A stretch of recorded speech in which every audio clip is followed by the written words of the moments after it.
ini sepertinya anaknya kalau lo mengharapkan lahir nangis aja sih bisa.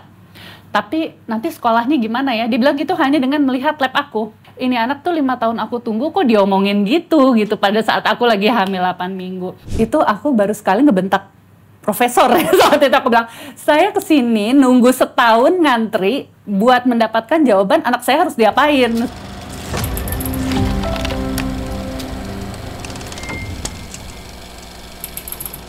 Halo, selamat datang di Uncensored with Andini Effendi, dan kali ini saya kedatangan teman lama, seorang dokter kandungan, seorang ibu yang punya cerita yang wajib banget ditonton oleh semua, Dr. Dinda Derdamesya. Selamat datang di Uncensored, Dr. Dinda.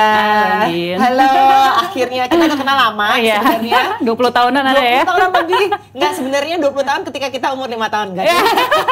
Iya bener, sekarang 25 dong. Sekarang 25. Din, jadi aku nih pengen ngundang kamu karena aku ngeliat di Instagram kamu tuh nggak hanya terbuka soal isu-isu seputar obgyn karena kamu dokter kandungan, tapi juga seputar kehidupan kamu sendiri, gimana kamu handling dengan anak-anak, yang nanti kita akan cerita lebih banyak lagi.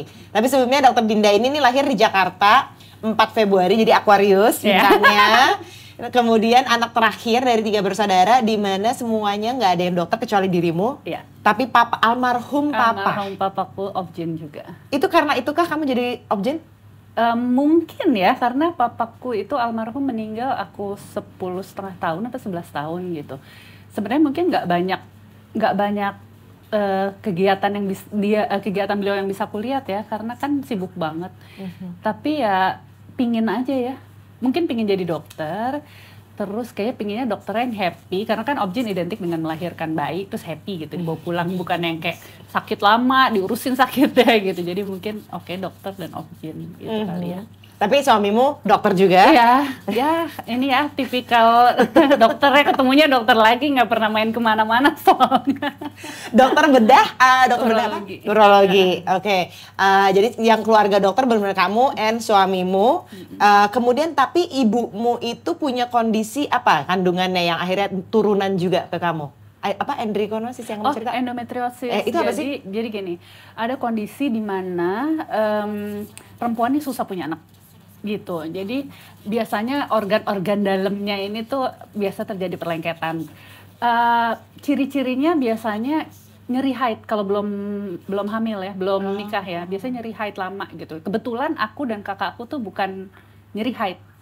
Jadi aku dan kakakku itu lebih ke infertility atau susah nih punya keturunannya agak lama gitu. Tapi kalau ibuku nyeri haid. Jadi kita bertiga tuh endometriosis di keluarga. Jadi ibu, kakakku kan cowok 1, cewek 1, yang cewek sama aku tuh endometriosis. Jadi ibumu akhirnya punya anak yang pertama tuh setelah berapa tahun? 7 tahun. 7 tahun. Oke, kalau kakakmu? Kakakku agak lama tuh, kayak 10 kali ya. 10 apa 15 tahun. 10 sampai 15 akhirnya anak pertamanya lahir. Kalau dirimu? Aku itu 5 tahun sampai anak pertama aku lahir. Oke. Jadi aku nikah 2007, anakku yang pertama almarhum Gadi itu 2012. Jadi kamu udah jadi dokter kandungan? Waktu itu masih sekolah tapi tahap akhir. Tahap akhir, dan itu udah melewati 3 kali atau 4 kali inseminasi. Jadi coba di bawahnya bayi tabung ya. Inseminasi dulu 3 kali atau 4 kali aku lupa. Terus karena nggak berhasil udahlah sekolah dulu gitu. Akhirnya sekolah dulu. Terus di tahun aku masuk 2009, di tahun 2011 aku hamil spontan. Itu bukan inseminasi? Nggak pakai inseminasi, lagi sekolah kan. Oke, wow. Dan suamimu udah praktek pada saat itu? 2011 dia baru lulus. Jadi memang dia lulus, tes spekku positif. Gitu. Dia lulus ya? Iya, dia lulus ya. Oke, ini aku mau cerita sedikit tentang Gadi. Kalau Gadi itu jadi didapat setelah berapa tahun 5 tahun. 5 tahun. Kemudian apakah kamu tuh ada persiapan ini nggak, ngecek segala macam gitu? Iya, karena waktu itu lagi sekolah ya, kayaknya nggak sempet, karena sekolahku kan dulu benar-benar bisa seharian, bisa 2 hari baru pulang gitu kan, jaga malam, terus di IGD makan juga nggak seadanya lah ya. Kalau makan di rumah sakit tuh bukan makanan yang sehat lah. Dan dulu kayak aku juga nggak kepikiran makan sehat, kayaknya badannya masih muda biasa aja gitu ya, nggak makan sehat. Nggak ada persiapan sama sekali sih sebenarnya gitu. Jadi waktu itu kita juga nggak plan, tiba-tiba kok nggak mens, pas kita tes spek positif gitu. Gila, selama 5 tahun ya kita coba ngapa-ngapain segala macem. Akhirnya 5 tahun itu alhamdulillah hamil spontan Gadi sih. Kamu umur berapa tuh waktu itu pas punya Gadi? 30 lah, 30 tahun. Pas hamil lahir Gadi 31 kalau nggak salah. Jadi Gadi itu ini benerin aku ya kalau aku salah mendefinisikannya. Gadi itu in the spectrum ya. Iya. Ya, berarti itu kita bilangnya itu autis kan ya. Spektrum dia masuknya autis. Nah, kalau autis itu ada derajatnya ringan, sedang, berat. Dia masuk yang agak berat. Ternyata diagnosis pertama dia di sedang. Tapi terus perjalanannya ternyata dia ke berat. Terakhir tuh diagnosis terakhir keluar di Oktober sebulan sebelum dia meninggal. Oke. Nah, ketika ini lagi-lagi aku sebagai orang awam, pas kamu lagi hamil itu ada tes-tesnya nggak sih, Din, untuk tahu kondisi jabang bayi itu gimana? Oke. Jadi saat itu karena aku pikir aku 30 tahun, yang aku tahu saat itu untuk melihat kelainan genetik itu cuma NIPT ya. Dan itu nggak bisa men-screening autis sama sekali. Sampai sekarang juga kayak belum ada sih yang buat men-screening apakah anaknya kecenderungan akan masuk spektrum atau enggak. Jadi aku hanya pemeriksaan prenatal biasa. Jadi waktu itu aku kontrol ke dokter guruku, yang teman-temanku banyak ke beliau gitu karena katanya lo kalau sama beliau nanti anak lo pinter deh gitu kan. Ya siapa sih yang nggak berharap anaknya pinter kan. Terus akhirnya aku ke beliau emang kayaknya beliau itu sedikit dari dokter yang memeriksakan lab tuh sangat lengkap gitu. Di tahun itu tuh mungkin bisa habis 4 juta kali ya. Wow.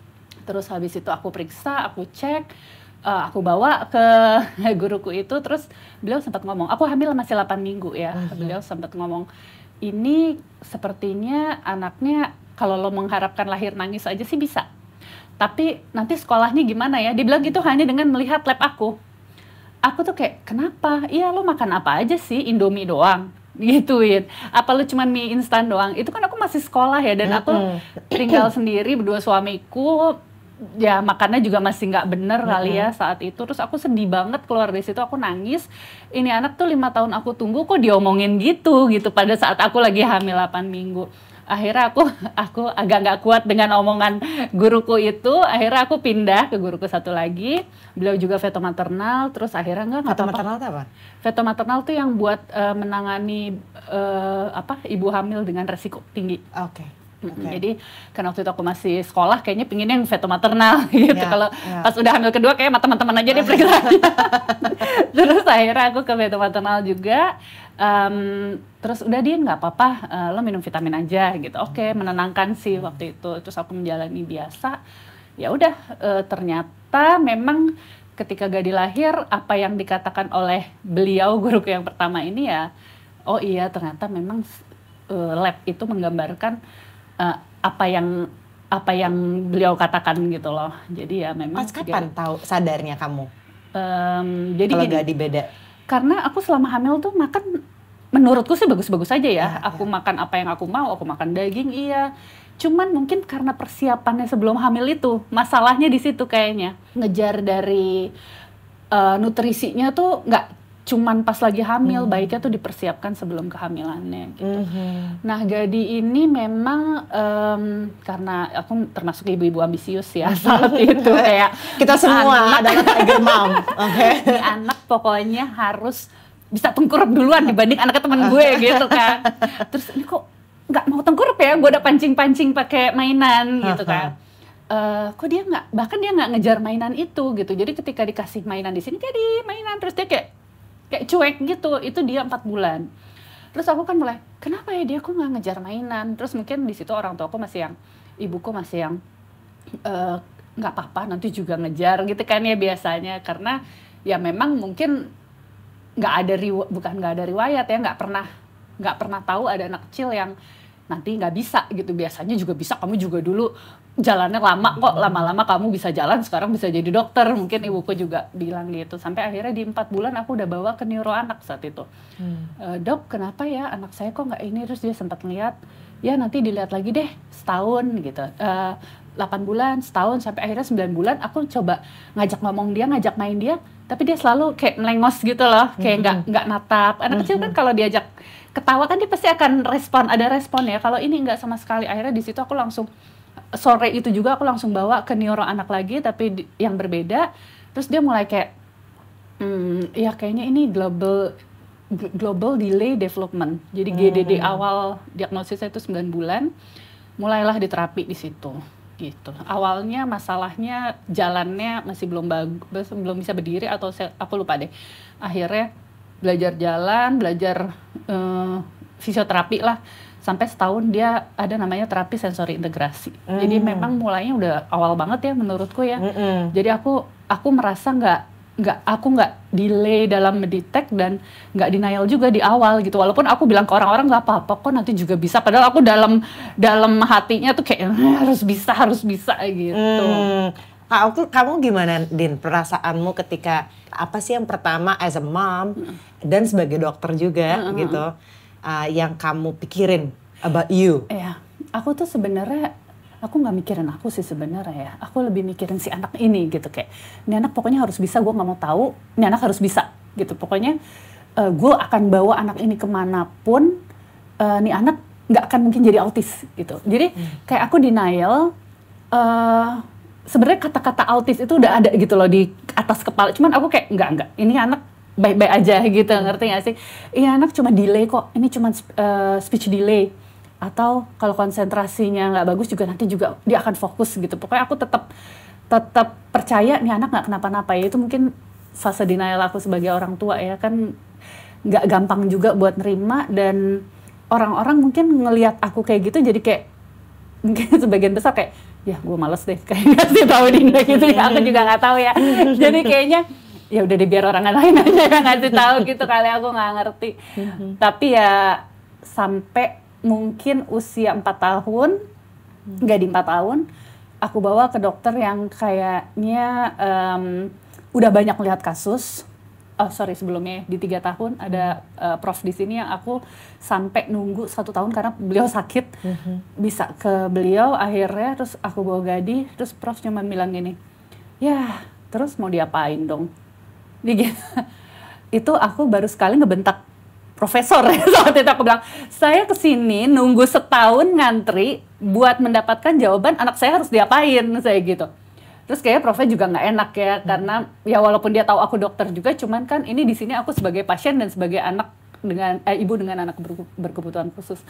Akhirnya dia, oke, ini nomor telepon saya, kamu kalau ada apa-apa, akhirnya dia bilang gitu, cuman ya nggak banyak bantu juga. Ujung-ujungnya pasti harus harus menjalani terapi yang berbeda dari terapi yang udah pernah dijalanin dari sebelumnya gitu.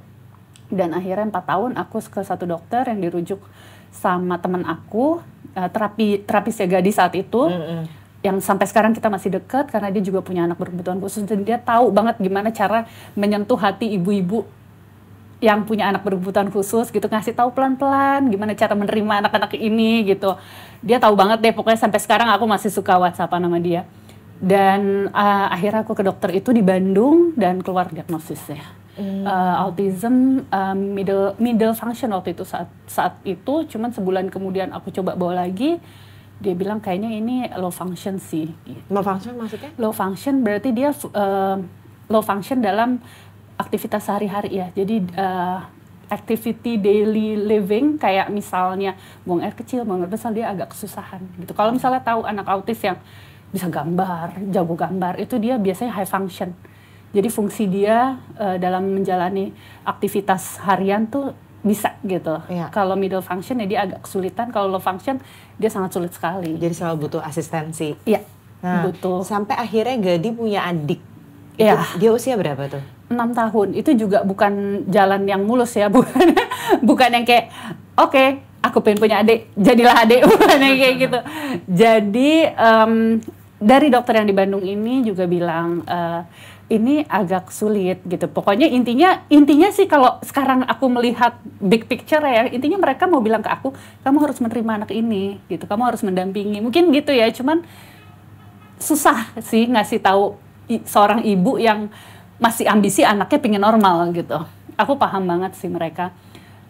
Dan si dokter ini bilang, coba dikasih siblings, biar nanti kalau orang tuanya udah tua, ada yang jagain anak ini gitu. Terus aku sempat berpikir, emang kenapa ini nggak bisa mandiri gitu kan ya, masih kayak itu. Lama-lama aku berpikir nggak gampang punya anak, punya Gadi aja nunggu 5 tahun kan. Akhirnya ya udahlah, kita usaha buat Gadi, kita menjalani program bayi tabung. Saat itu aku usianya udah 36. 36 tahun. Dan kamu udah jadi dokter kandungan? Udah jadi dokter kandungan, jadi dengan mudahnya nelpon temen, gue mau IVF. Jadi dengan gampangnya punya banyak temen di bagian ini ya, masalah perbayi tabungan. Terus oke, lo datang aja ke sini, oke, naik Gojek gitu kan ke sana. Terus akhirnya ya itu banyak banget sih dimudahkan sama temenku juga gitu. Jadi biasanya kan kalau ke dokter fertil itu kan ngantrinya bikin stres gitu kan. Kalau ini ya banyak dimudahkan. Akhirnya aku berhasil dapat 4 embrio, dapat 5, tapi yang 1 poor, jadi yang 4, 2 excellent, 2 good kualitas embrionya, 2 dimasukin dan jadi adiknya Gadi. Dan itu kayaknya jadi hadiah paling bagus ya buat dia, dulu jadi penangis. Jadi hadiah si paling Gena. Bagus. Nah, namanya Gena, karena si Gena ini sayang banget sama kakaknya. Dia benar-benar kayak belain kakaknya banget. Gena itu sekarang udah mau 5 tahun. Ya, Juni besok 5 tahun. Ceritain deh Gena tuh gimana ke Gadi yang tahu kondisi kakaknya di umur toddler. Gimana dewasanya Gena itu aku amazed jadi sekali. Gena ini apa ya? Aku beruntung banget sih dapet dia ya, karena memang untuk anak seumur dia menurutku dewasa banget ya. Kita kasih tahu dengan keterbatasannya masnya gitu, yang selalu mungkin dia harus ngalah gitu. Dimana teman-temannya mungkin masih baby banget gitu, tapi dia kayak udah bisa ngejagain. Misalnya Gadi tuh kalau ngeliat kolam tuh suka nyebur. Ngeliat kolam suka nyebur, ngeliat apa suka suka aneh-aneh lah pokoknya ya perilakunya. Kan masalah anak dengan spektrum ini kan behavior yang paling bermasalah gitu. Jadi si Gena ini bisa yang kalau kita lagi pergi, Mbak, tolong pegangin Mbak Gadi, di depan ada kolam gitu. Anak umur 3 tahun? Waktu itu 3,5 lah ya, 3,5 4 tahun. Tolong, itu ada kolam, tolong pegangin, jangan dilepas ya, jangan dilepas. Jadi itu bisa ngasih tahu si ininya dan bisa tahu mbaknya, dan dia tuh bisa kalau bisa kita kan kadang suka, Gadi jangan ini dong gitu. Dia bisa lari dari ujung sana. Gena nggak mau Mas Gadi dimarahin, dia bisa kayak gitu. Kayak nggak boleh Mas Gadi dimarahin. Pokoknya dia kayak nggak suka kalau ada yang jahat sama kakaknya gitu. Itu dia di 4 tahun gitu.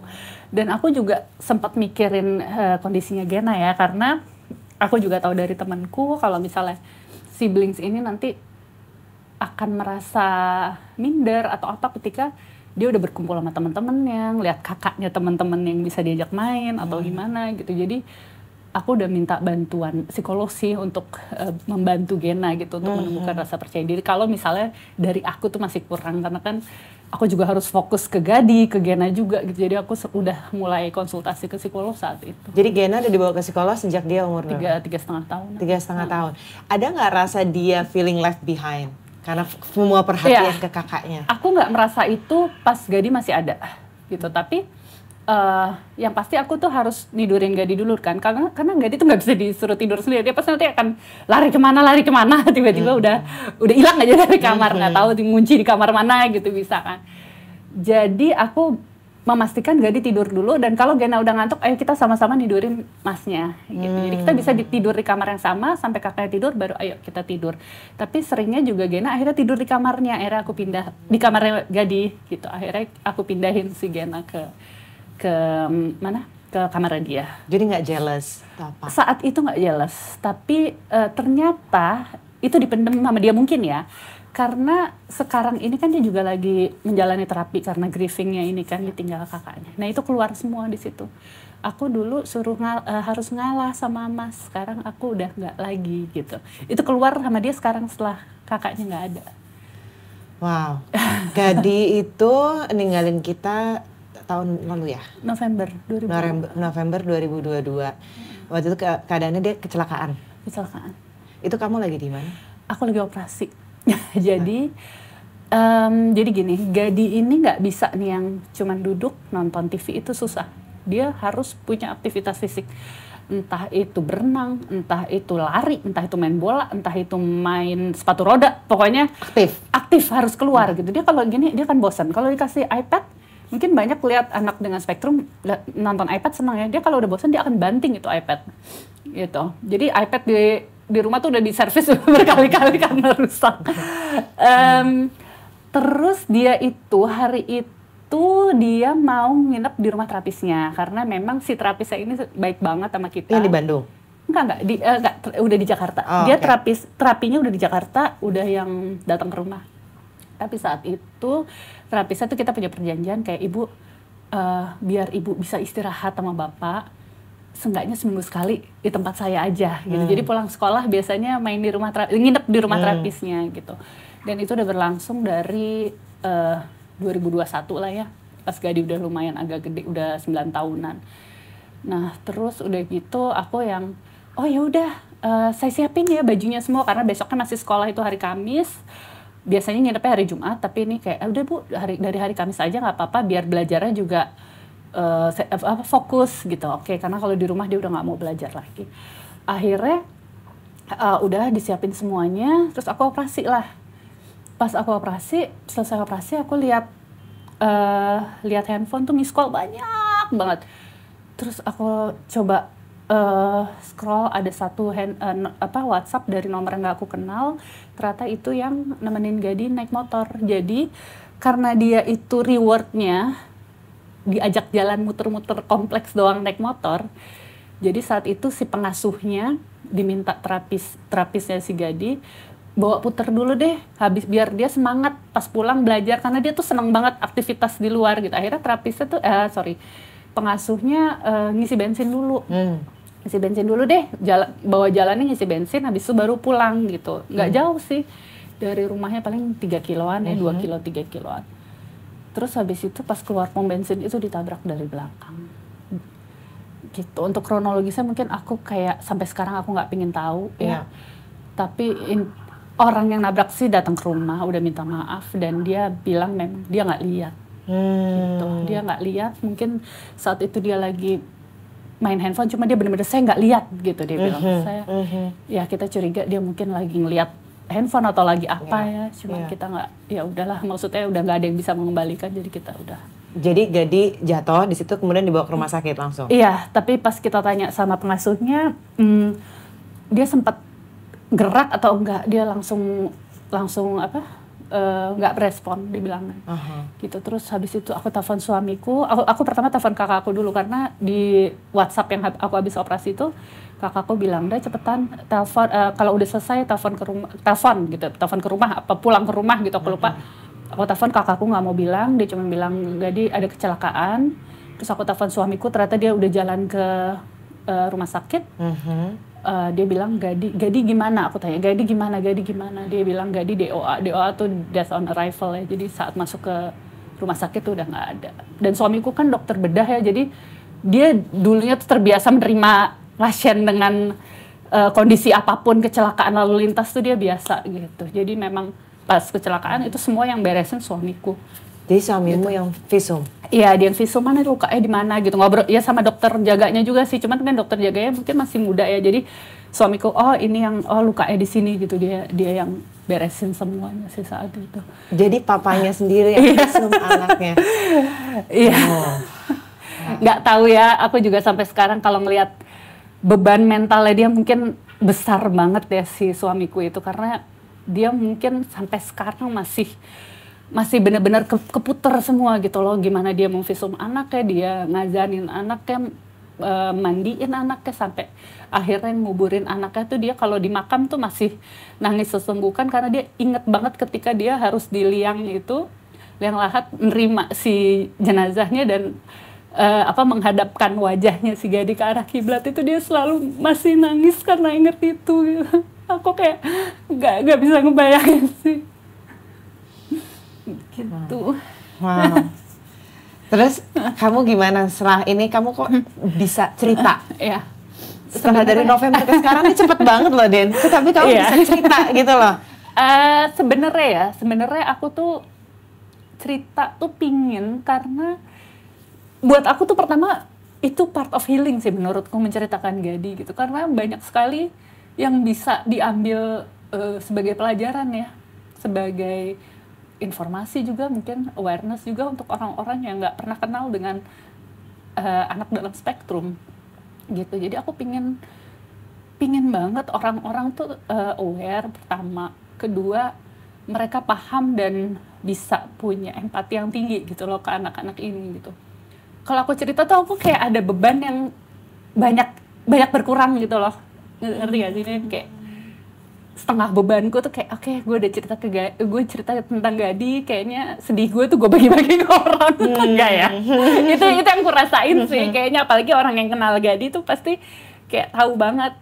Kayak ada temanku yang datang ke sini juga, mungkin aku kalau lagi kangen sama Gadi tuh aku WhatsApp-nya dia, karena dia tuh ibunya temennya Gadi di sekolah kayak gitu. Jadi aku kalau cerita sorry ya gue WhatsApp lo, gue lagi kangen sama Gadi, jadi kalau kangen sama Gadi aku WhatsApp-nya dia gitu. Oh iya, terus untuk masalah itu mungkin juga sekarang kan banyak banget ya Din, metode atau apa ya, gimana sih kamu cara mengeluarkan atau grieving kamu tuh supaya lebih ringan tuh, apa ikut komunitas? Itu aku masuk di satu komunitas itu. Kemudian gimana caranya kamu konsul ke psikolog, kamu meditasi, kamu terapi apa gitu, banyak banget pilihannya, dan itu aku jalanin semua sih. dan kamu sebenarnya udah ikut meditasi gitu-gitu dari sebelum kejadian ini kan? Iya, jadi gini nih, aku itu sebenarnya ya nggak bisa bohong juga ya, aku cukup stres sih punya anak dengan kebutuhan khusus ya, karena kan dia masalah behavior, dan ada loh penelitiannya ya, dari semua anak special needs, orang tua yang punya anak autis itu tingkat depresinya lebih tinggi dibanding yang punya anak bipolar, misalnya punya anak dengan ADHD atau Down syndrome gitu. Karena autis ini anaknya kan seperti anak biasa, tapi behaviornya kan gila banget ya. Jadi tuh bisa nih kayak misalnya duduk di sofa dia bisa korek sampai rusak gitu, bisa banget gitu. Atau dia bisa korek ininya sampai luka, sampai berdarah-darah, itu bisa banget gitu. Jadi gimana ya, belum kalau dia lompat-lompat gitu. Jadi memang itu yang membuat aku kayak gak pingin marah, tapi gimana juga nahan marahnya ya gitu kan. Sampai pas dia udah masuk pubertas, dan ini masalah baru untuk semua ibu dengan anak spektrum ya. Ketika anak masuk pubertas, hormonnya udah mulai meningkat gitu. Itu pasti mendapati anaknya tuh kok jadi bandel banget ya, jadi teriak-teriak, jadi marah apa segala macam. Sampai akhirnya aku ikut kayak self healing gitu kan, mungkin ya, kayak meditasi self healing apa di Bali, sempat 9 hari. Aku izin sama suamiku, ini gue kalau nggak ikut ini gue bisa gila, tolong izinin gue 9 hari aja, ini buat keutuhan keluarga ini. Terus akhirnya suamiku ngizinin, akhirnya oke, boleh 9 hari gitu. Aku udah nggak dengar omongan orang yang lu 9 hari lu nggak, ini anak lu ditinggal, gue udah nggak peduli deh, pokoknya gue pingin bener-bener. Nah di situ aku lumayan banyak perubahan sih, mungkin itu adalah apa ya, kayak turning point aku jadi orang yang bukan Dinda yang dulu gitu. Dinda yang dulu kan dokter, yang lebih scientific gitu, ya kan? Kayaknya tuh yang bener ilmu gue gitu, yang bener yang gue pelajarin, yang bener yang gue percaya dari dulu gitu. Mungkin aku dulu lebih kayak gitu, sejak dari situ kayak ternyata tuh ada satu power yang lebih besar gitu, ya yang pasti ya Allah ya Tuhan. Tapi ya itu yang ngatur semuanya, jadi lo mau usaha, lo memang bisa berusaha, tapi semuanya pasti udah ditentuin jalannya gitu. Jadi lo nggak perlu merubah anak lo untuk jadi normal, udah lo terima aja, nanti dikasih jalan kok pasti gitu. Dan disitulah gue kayak mulai oke, lebih tenang, kayak menghadapi masalah. Itu bahkan berhubungan sama cara aku mengambil keputusan di kerjaan ya. Gimana maksudnya? Jadi misalnya gini, kerjaanku kan lumayan beresiko ya. Beresiko tuh ya hidup mati lah istilahnya, kalau operasi lahiran gitu kan. Jadi nggak happy doang. Ternyata nggak happy doang. Ya jadi ketika aku bingung nih, ini tindakannya A apa B ya? Kalau A gini-gini, kalau dulu tuh A apa B, A apa B, A apa B, ngitung kancing A B, A B. Kalau sekarang tuh jadi lebih oke, A ini udah pasti A gitu. Jadi kayak intuisi. Nah itu, intuisinya tuh lebih keasah banget gitu loh, ternyata gitu. Jadi kayak oke, ini pasti ini, terserah nanti belakangnya, tapi gue yakin ini gue harus begini gitu. Itu lebih kepake di kerjaan sih. Aku ingat banget waktu kita ngobrol sebelum ini kamu bilang ya itu karena latar belakang dokter yang semuanya lebih science based, database, research based, yes. Tapi sekarang kamu ngeliat sesuatu lebih holistik. Lebih holistik. Setelah kamu ikut meditasi segala macam, karena memang sebenarnya badan kita tuh ya nggak cuman ini. Iya, betul banget sih ini. Tapi ada yang di luar ini, ya kan, ininya itu semua nyambung gitu ternyata. Iya, itu yang kamu rasain juga nggak ketika sampai kehilangan Gadi, di mana kamu ya udah dibilang lebih connected, I guess. Iya, jadi memang ya aku menghubungkan semuanya sih, kayak gue udah berusaha nih, dan dari sejak aku ikut itu kan kayak nanti lo akan ada kok jalan keluarnya gitu ya. Ya jalan keluarnya mungkin ini jalan keluarnya ya atas kepusingan aku selama ini, tapi ya memang nggak enak sih, tapi ya itu ternyata jalan keluarnya gitu, ngerti gak sih? Ya emang lo harus menghadapi duka seumur hidup lo, tapi ya ternyata itu jalan keluarnya gitu. Jadi ya intinya lo syukurin aja apa yang terjadi sama hidup lo gitu ya, menurutku sih. Dan Dinda sekarang, aku boleh share ya good newsnya. Oke. Dinda sekarang lagi hamil anak ketiga. Di usia 42. Dan itu tuh jadi dari embrio yang dulu? Embrio, iya, yang bareng Gena, yang bareng anak kedua. Jadi kan ada 2 nih. Yang tadi excellent masuk 2, yang 2 tuh good kan kualitasnya. Terus memang aku tuh kayak oke, punya anak dengan kebutuhan khusus, 1 masih toddler, kayak udah nggak mungkin lah kita masukin lagi gitu. Jadi gimana nih mau dibuang? Oke, dibuang pas kamu umur 42. Jadi waktu itu suamiku bilang dibuang pas umur 42 lah, nggak mungkin lah. Serius? Dibilangnya 42? Iya, jadi memang Februari ini tadinya aku mau kayak udah kita mau ini aja lah, pokoknya kita nggak melanjutkan kontrak, kan dikontrakin. Iya. Kita nggak melanjutkan kontraknya sampai akhirnya si Gadi nggak ada. Aku nggak kepikir sih si embrio, si anak-anakku yang lagi ngekos itu di rumah yang lagi freezer itu ya di kulkas. Sampai akhirnya si temenku itu bela sungkawa kan, bela sungkawa, terus suamiku tuh bilang, itu gimana embrionya? Nah kebetulan dia ya mungkin dokter banget ya, sebelum kesini memang gue ngecek fisik embrionya, oke. Gue ngecek fisik embrionya dan masih bagus kata dia. Kalau udah siap kapan aja datang ke gue, dia bilang gitu. Terus itu di hari dia bela sungkawa datang nyekar. Iya, datang bela sungkawa ke rumah ya. Rumah, iya. Oke. Wow. Terus akhirnya kalau lo siap, lo kapan aja gue bantu, dia bilang gitu. Sampai akhirnya Desember kayak udah kita coba deh lihat, dan itu benar-benar nggak pakai benar-benar kita bilangnya natural cycle ya, jadi ngikutin siklus haidku biasa, nggak disuntik-suntik hormon lagi. Jadi benar-benar oke, ini dimasukin, udah Bismillah. Itu aja aku ngajak teman-teman yang praktek di situ, jadi ada beberapa temanku praktek, tuh temenin gue ya pas masuk gitu.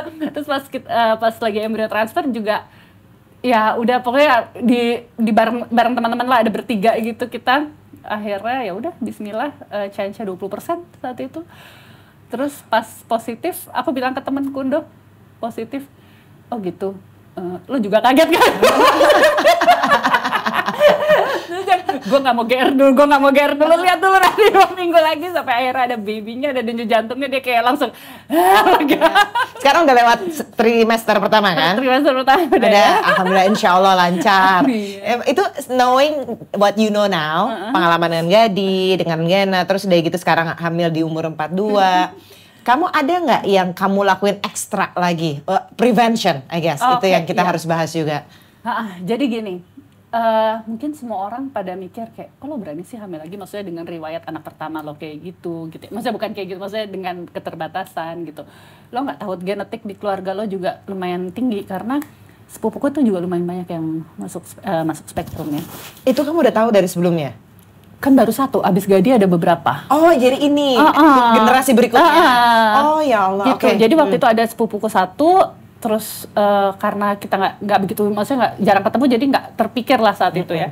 Sampai akhirnya memang jadi gini, sekarang itu ada namanya fetal programming ya, kayak kita mengharapkan semua yang terbaik sih. Jadi memang banyak penelitian tuh, dari mulai aku hamil Gadi, lahir Gadi, sampai Gadi umur 2 tahun, aku udah banyak tuh ikut seminar yang bilang sebenarnya angka ADHD, autism, penyakit-penyakit yang berhubungan dengan psikosis seperti kayak bipolar gitu-gitu, itu bisa diturunkan kalau misalnya ibunya tuh ada persiapan kehamilannya gitu. Dari nutrisinya, dari zat besinya, dari vitamin D-nya, zinc-nya. Zinc itu juga berhubungan sama speech delay ya di anak. Apa itu too much zinc atau Nggak, kurang? kurang Oh, zinc gitu. Oke. Jadi memang semuanya itu nutrisi gitu. Makanya kenapa memang sekarang kan pencanangan 1000 hari usia kehidupan awal tuh sangat penting, karena ya itu pentingnya tuh di situ 1000 hari kan dari ibunya hamil ya. Jadi jangan pas udah tahu hamil baru makannya yang sehat-sehat gitu. Jadi memang dari awal lah. Nah ini salah satu bentuk yang aku lakukan, dan yang pas lagi hamil Gena juga aku lumayan ngecek semua nutrisinya bagus dulu, karena mengingat dari guruku waktu aku hamil Gadi yang di 8 minggu kan dia lihat status nutrisiku kan dibilang makan apa makan mie instan doang gitu. Jadi aku memang lebih perhatiin protein lah makannya, jadi nggak cuman karbo. Kalau dulu mungkin cuman karbo, kurangin manis-manis ya, karbo kan bisa dari manis juga. Terus yang pasti itu zat besi sama vitamin D sih. Zat besi itu mungkin karena aku minum kopi ya, jadi susah banget gitu loh penyerapannya bagus gitu. Gitu. Jadi aku kayak lumayan aku tinggiin zat besinya. Terus Ini makanan aja atau dari vitamin? Juga suplemen vitamin, kalau vitamin sih yang agak susah ya. Kayak misalnya aku pingin ninggiin vitamin D kan agak susah dari makanannya, jadi aku nggak mau dari suplemen gitu. Zat besi aku juga karena ada masalah pencernaan itu kayaknya juga harus nambah dari suplemen kalau zat besi gitu. Jadi memang persiapannya mungkin dibilang lebih bagus ya, insya Allah sih. Dan sekarang lebih maju nggak sih kondisinya saat ini, kalau misalnya aku mau ngecek sebelum ketika udah hamil supaya make sure everything tuh oke. Sekarang apakah jauh lebih advance? Sebenarnya mungkin sama aja, tapi mungkin sekarang labnya banyak yang bisa periksa ya. Kalau dulu kan cuman lab ini doang nih yang bisa periksa status nutrisi gitu. Kalau sekarang banyak, dan aku rasa sejak banyak seminar tentang ini, banyak dokter obgyn juga yang lebih aware pastinya kan. Jadi pasti sekarang udah pasti nih banyak banget dokter obgyn ngasih vitamin D. Kalau dulu aku mungkin di tahun Gena, di tahun 2018 itu masih dikit banget yang ngasih vitamin D. Kita beli vitamin D masih harus ke luar negeri dulu kan, di sini susah banget.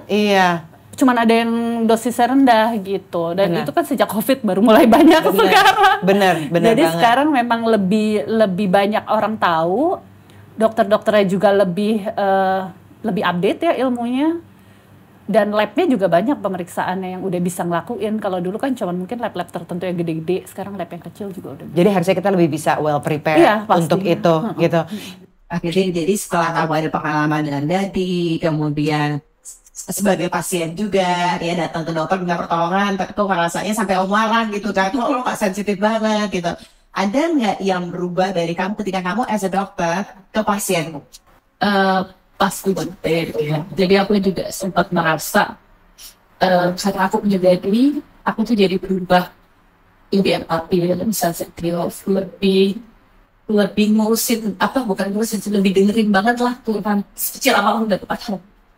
Karena ada momen dimana aku benar-benar udah gak mau bawa dari terakhir.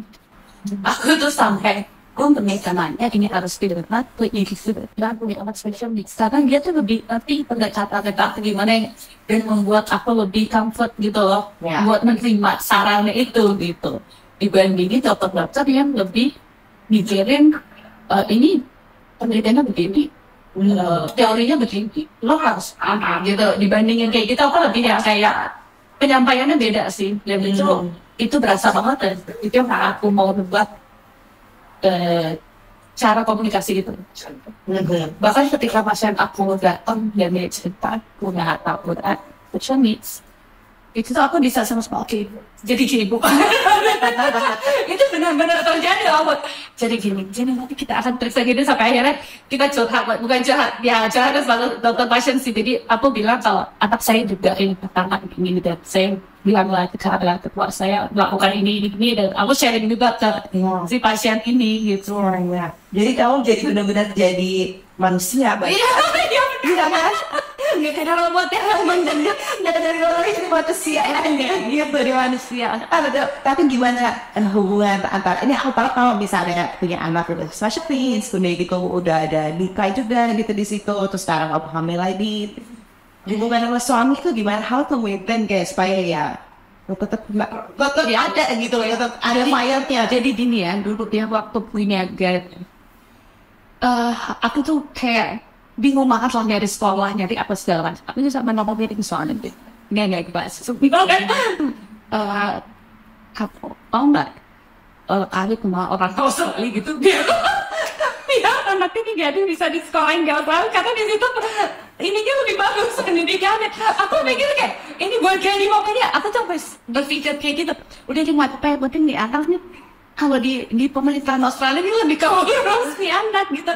Aku tuh sampai berpikir gitu loh, nih gila kan? Gila, karena mereka ada sekolah vokasi nih. Iya, ada sekolah vokasi di Amerika, di Australia tuh bagus banget lah penanganannya buat anak-anak ini kan. Nah, suaminya kayak ada nih orang Australia mau anak ya.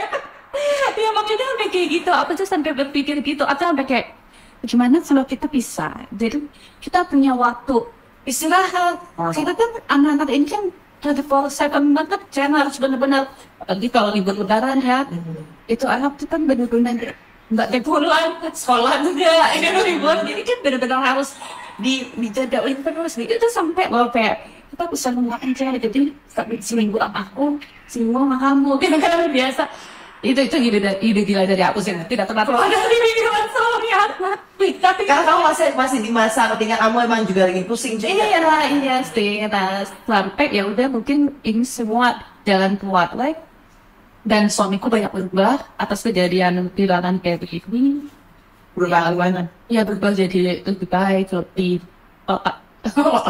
otaknya nggak kiri banget gitu, jadi lebih shifting ke tengah tuh, lebih balance lah ya otak kiri sama otak kanannya. Jadi dia empatinya lebih tumbuh, terus lebih sayang sama keluarga, lebih perhatian aku yang juga terpuruk dengan kehilangan ini gitu. Jadi sebenarnya jadi lebih baik sih ya, Hubungan kaliannya gitu ya, jadi lebih baik sebenarnya ya, mau dibilang lebih harmonis ya emang iya sih gitu. Tapi yang memang ya nggak bisa dipungkiri juga ya, punya anak spesial itu mau bikin intens di rumah tangga tuh minta banget dengan ya, dan kalian sama tadi udah bertahun.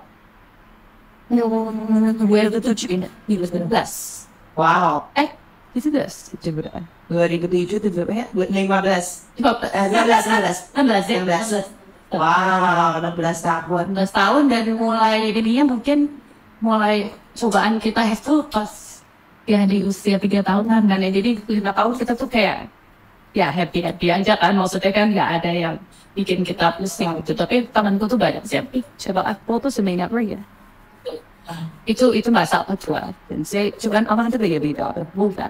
Ya mungkin sama pengesok gue cerita, lagi sama bukti di aspek itu yang cobaan di anak ini yang menjaga kehidupan tanggal lo juga. Not berat. Iyalah kamu sampai nyuruh kamu orang. Sorry mama ya, kalau malam so ya karena dikasih ribet college gitu langsung oh nanti ada yang boleh kan? Pada nih Oke, sekarang aku mau ngomongin soal kamu as objin. Karena Dinda ini benar-benar aku sebenarnya ada orang kayak kamu yang bisa sharing dan bisa kalau ditanyain. Karena kan udah banyak ya, apalagi kalau misalnya kayak aku aja dulu zaman-zaman awal-awal dan objin tuh kayaknya harus punya yang cewek, tapi nanti dijudge kayak masih ada pertanyaan gitu. Tapi sekarang ada teman-teman jadi ya ya gitu. Dan ini sebenarnya alasannya kamu pengen buka forum kayak gitu, awalnya gimana sih?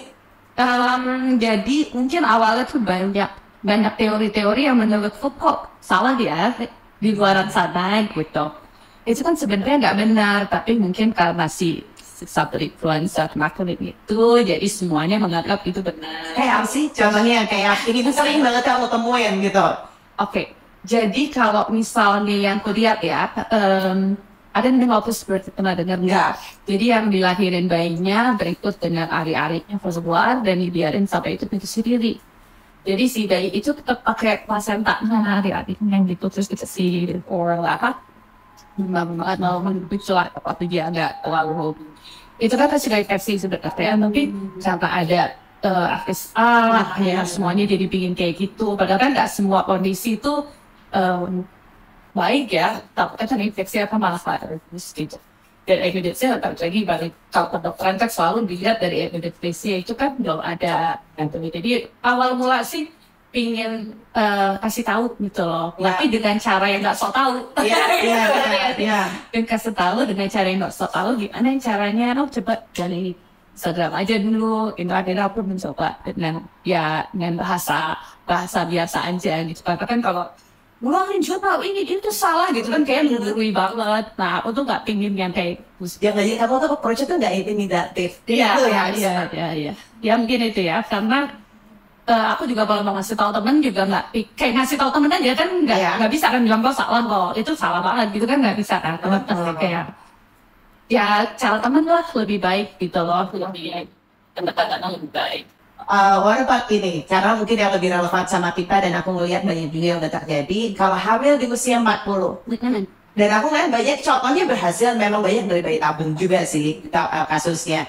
Tapi apa pros and cons-nya saat ini? Karena aku tahu dia udah banyak yang kemajuannya gitu kan. Jadi apa yang sebenarnya? Kalau 40 tahun sebenarnya kalau kondisinya oke, screeningnya oke, persiapan oke, sebenarnya nggak. Iya. Sebenarnya sih masih nggak apa-apa, tapi benar-benar dipantau ya. Jangan lo 40 tahun tapi makannya sembarangan. Terus jadi dia masih berantakan, sosok gak ada apa itu ya pasti nanti takutnya kan akan muncul penyakit hipertensi, diabetes gitu kebuas segala macam. Tapi kalau memang dipersiapkan dari awal nggak apa sih sebenarnya kalau kita punya plan ya. Iya. Dan itu memang apa namanya? Memang lebih berhasil kalau pakai bayi tabung, masih dia juga. Jadi gini, kalau misal kita mau misal telur, memang dia kualitasnya itu nomor ya, kalau cewek yang lebih usia 37 lah, itu kualitasnya memang bulat. Jadi kalau untuk di atas 27 tahun memang resiko si sel telurnya ini cacat kromosom itu lebih tinggi. Mungkin itu ya, tapi kan itu juga bisa dideteksi kan dengan pemeriksaan darah 990 ini kan, gitu. Nah, kenapa biasanya sekarang kan banyak yang baking? Ya, udah. Nah, itu sih berarti kualitas yang pas di masih 36. Ya, sebenarnya nggak apa, asal fit aja. Waktu kamu itu berapa? 37 lah. Oh, oke. Itu memang di umur yang oke, berarti. Ya, pokoknya 37 kan dia mulai menurun gitu, tapi kalau terus nggak apa. Oke. Ini kan aku pengen sih. Kalau chance punya anak kembar di umur 40 tapi pengen bayi tabung, itu masih oke nggak secara fisik? Nah, fisik ya. Kayaknya kalau bayi tabung kan udah pasti meningkat ya risikonya ya. Iya. Kalau secara fisik mungkin faktor risikonya ya, karena bayi tabung itu kan cenderung takutnya bayinya kecil, yang ngelahirin muda, apa dia nggak bisa gede-gede, harus ada 3 kiloan, bisa nunggu kemat, yang itu resiko prematur. Kalau prematur kan organ-organnya belum matang kan, misalnya kayak anaknya, atau ada lahirannya. Nah ini terjadi sama ini aku pas Emilio kedua, Ya, itu kan cuma satu dokternya terapinya temanku, dan ini jangan dua dia ini resiko. Gitu. Jadi dulu satu dimasukin, satu jadi. Kalau yang pertama kan 2. Iya. Wow. Biasa tuh lagi ngekos. Ini masih taruh di kosan. Kosan. Ya ampun. Tapi mungkin sekarang kalau misalnya mau ngomong prokom, saya lebih ke anak-anak yang hamil masih muda banget sih. Ya. Nah mungkin karena si anak-anak lebih suka melihat Instagram apa, wah gitu. Karena kayaknya bisa gue kandungan gitu kan ya misalnya. Jadi mereka kayak, saya nggak mau ambil dong gini-gini. Cuman kan memang kita nih di OG ini kan ada payungnya ya. Maksudnya ada peraturannya, dan aku bukan orang yang suka menyalahi peraturan itu. Gitu ya, di Indonesia masih belum, ya nggak bisa. Gitu. Cuman mereka kayak kecewa gitu, kayak dokter yang bisa. Keren namanya asik. Kira dokter asik aja minta obatin asik. Cuman kan kita nggak bisa ya. Jadi apa semua monyet malah datang ke poli gue sih. Mereka mencari dokter yang ini. Cuman kalau misalnya mereka berdua nikah dan melanjutkan, ya aku sih santai-santai aja. Cuman kalau misalnya minta digugurin, ya aku masih nggak mau ya. Dia kan kita payung hukumnya kan sama soal gitu. Mungkin kita juga harus bahas soal itu. Aku kira kita nggak perlu bahas ini, nanti kita usia 40 tahun. Wah, ayo kita bahas enggak? Pasti kita udah pelita dan kita tapi atau misalnya kita bahas soal ini deh, mau nggak mau kita pasti juga harus ngomongin dari kesehatan reproduksi anaknya. Mungkin kalau bisa sharing nih apa sih ini karena yang nonton juga banyak saudara-saudara, jadi kita harus kasih tahu juga sebenarnya tuh kita tuh harus jadinya gimana atau dan udah lo mau ngomong aja that's it. Aku tuh lebih dari itu harus, iya kan? Jadi kalau menurut dokter gimana? Ya, yang namanya jaga kesehatan itu kan terutama kalau Jin ya, itu kan dimulai saat udah mulai aktif hubungan seksual ya. Vaksin seksualnya panjang. Nah, Vaksin juga masih banyak ya enggak. sebenarnya sering kita harus vaksin. Vaksin sih kalau misalnya pakai yang HPV ya, jadi kan kita bisa hanya lihat kelainan reproduksi sama deteksi virusnya. Kalau cuman lihat kelainan mulut rahim mungkin selesai. Tapi kalau udah pakai deteksi HPV-nya, jadi si virusnya ini udah kelihatan apa enggak. Kalau misalnya undetected, boleh 2 atau 3 tahun, 2 atau 3 tahun pasti apa vaksin. Oh, oke. Itu tuh yang buat kanker cervix. Iya, Iya. itu untuk apa mencegahkan kanker cervix. Oke. Terus waist gain yang SD untuk lihat ini telur, rahimnya, terus masih kalau misalnya kayak kanker perut, apa lagi itu kan dari gejala yang biasa tahun. Oh, iya, masuk dalam medical check up gitu ya. Cepat bisa. Oke, kalau ngomongin pil KB, kebanyakan pakai pil KB, aku udah berapa lama waktu itu sempat pakai Anda tapi aku take out karena rasa hormonnya jadi nggak balance gitu kan. Itu sebenarnya pros and cons-nya seperti apa? Nah ini juga sebenarnya kalau dari kita ya, kalau misalnya dari Opjin sih ya, kalau mau muda kontrasepsi imbalance hormon memang pilihannya pil hormon gitu kan ya, pil kontrasepsi. Cuma sekarang banyak nih teori-teori baru di aku juga baca, cuman memang studinya belum banyak jadi kita kan belum bisa ngomong. Jadi ternyata yang dibilang pil kontrasepsi itu malah merusak si hormonnya, jadi sebaiknya kalau hormon kalau ada masalah imbalance hormon itu diperbaikin nutrisinya dulu semuanya gitu kan.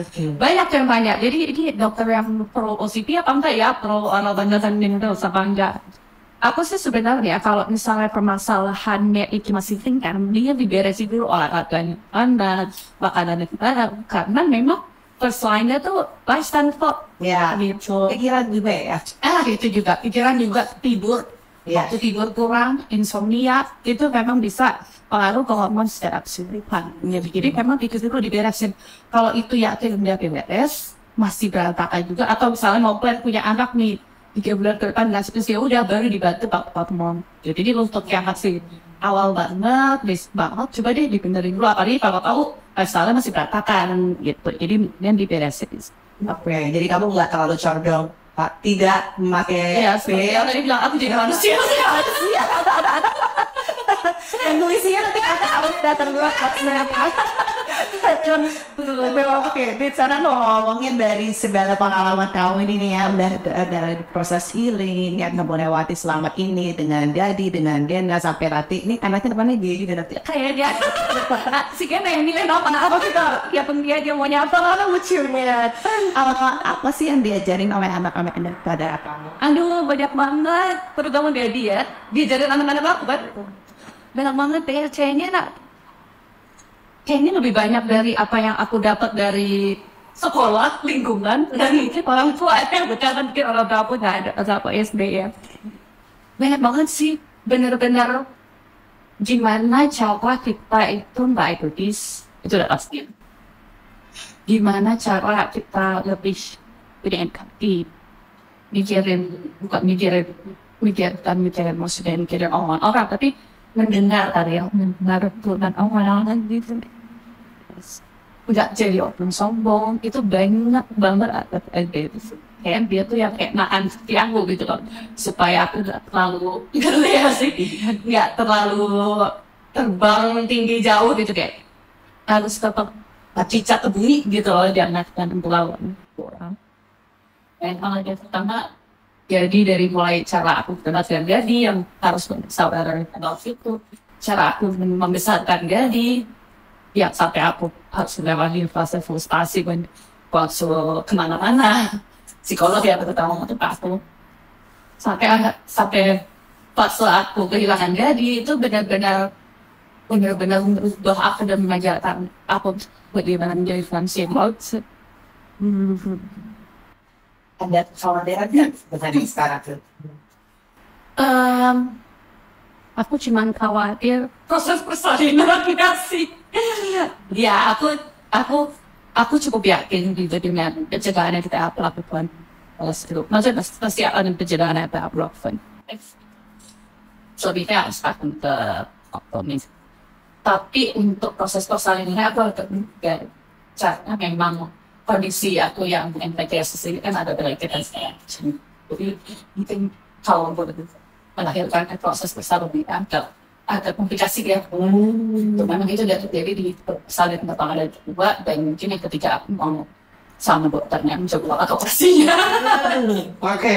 Jadi aku lebih takut kayak ada gimana ya nanti lahirannya lengket-lengket lagi nggak ya, karena memang udah terjadi perlengketan gitu. Lebih takut itu, dan kalau sampai harus lahirkan aku sih. Tapi kalau nanti ketika lahir dan membesarkannya, setelah itu ada nggak ya calon? Aku cuma mikir jauh banget tuh usianya mahal. Karena apa suami itu kan beda 5 tahun. Tapi aku banyak ini sih, banyak ngobrol sama omku yang tanteku dan omku yang punya aku 50 tahun. Dan dia bilang asal kita sehat nggak apa-apa. Jadi dia juga apa ngumpul sama ibu-ibu teman anaknya gitu. Pasti kan jaraknya bisa 20 tahun. Nanti kitanya sehat. Jadi bisa terus berbunyi. Dan anaknya juga insya Allah sehat dan bahagia. Udah paling penting ya. Ini mungkin banyak yang nonton juga mungkin ngerasain apa yang kamu rasain juga, dia punya anak yang berkebutuhan khusus tapi belum mau sharing atau mungkin masih seeking for help. Ya kan? Mungkin kamu bisa sharing apa yang kamu pengen sampaikan ke mereka as a mom dan as a doctor.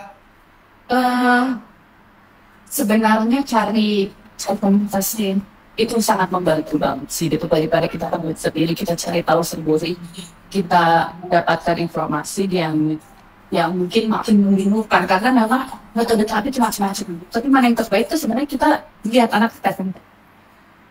Cari komunitasnya, sayangin anaknya dulu, dengerin dulu anaknya tuh sebenarnya kebutuhannya apa.